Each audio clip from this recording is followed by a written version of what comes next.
భల్లాలదేవ కాదు, కండలదేవ. హీరోనే బాహుబలి అయినప్పుడు ఆయన్ని ఎదిరించే విలన్ ఎలా ఉండాలి? అదికాక రాజమౌళి సినిమాల్లో హీరోల్ని తలదన్నే రీతిలో విలన్ ఉంటాడు. తెరపై విలన్ చూస్తున్నప్పుడు పాపం వీడు హీరోని ఏం చేస్తాడో అని ప్రేక్షకులకే వెన్నులో వణుకు పుడుతుంటుంది. అక్కడే హీరోయిజాన్ని ఎలివేట్ చేస్తుంటాడు రాజమౌళి. అందుకే బాహుబలికి ఢీ కొట్టేందుకు రాజమౌళి అంతకు రెండింతలు బలంగా అనిపించేలా భల్లాలదేవ పాత్రని డిజైన్ చేశాడు.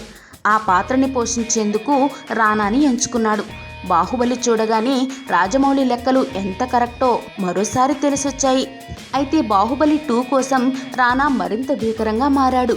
తొలి చిత్రాన్ని మించిపోయేలా తన ఫిజిక్ని మార్చుకున్నాడు. కండలతో ఉక్కు బాడీని తయారు చేసుకున్నాడు. ఆ రూపం చూస్తే రానా భల్లాలదేవ కాదు, కండలదేవ అనిపించక మానదు. ఇదిగో తన ఫిజికల్ ట్రైనర్తో కలిసి ఉక్కు బాడీతో రానా ఎలా ఫోజిచ్చాడో చూడండి. ఈ కండల వీరుణ్ణి ఢీ కొట్టేవాళ్ళు తెలుగు ఇండస్ట్రీలోనే లేరు అనిపిస్తుంది కదూ.